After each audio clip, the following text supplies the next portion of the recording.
Hello everyone! So for today's video, samahan niyo ako magluto ng carbonara.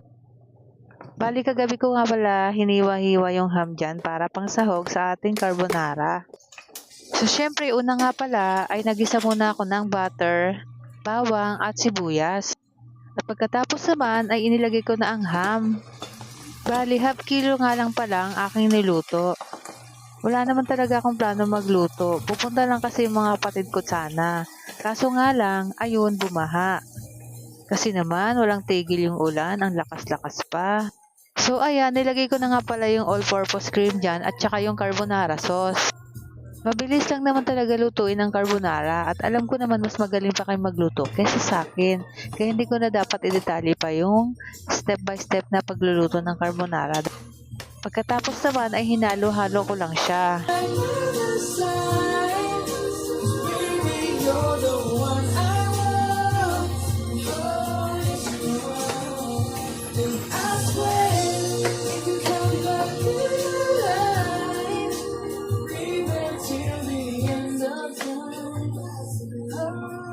So ayun na nga, habang naghihintay akong kumulo yung ating sauce, kumanta-kanta muna ang auntie nyo. So ayun na, nilagay ko na nga pala yung noodles sa ating sauce at syempre hinalo-halo ko lang siya. So ayan, luto na nga pala ang ating carbonara.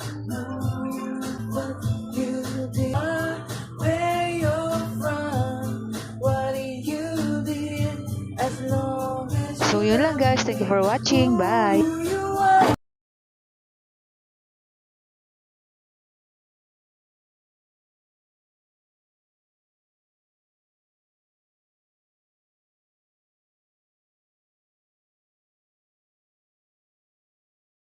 So ayan, kumulo na nga yung ating sauce. Kaya nilagay ko na yung ating noodles. So ayan, kagahapon ko pa niluto yan. Nilagay ko lang siya sa ref para hindi masira. Tapos ayan, hinalo-halo ko lang siya. O ayan, 'di ba?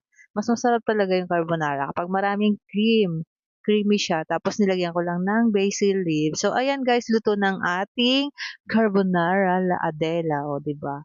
So ayan lang muna guys. Thank you for watching. Bye-bye.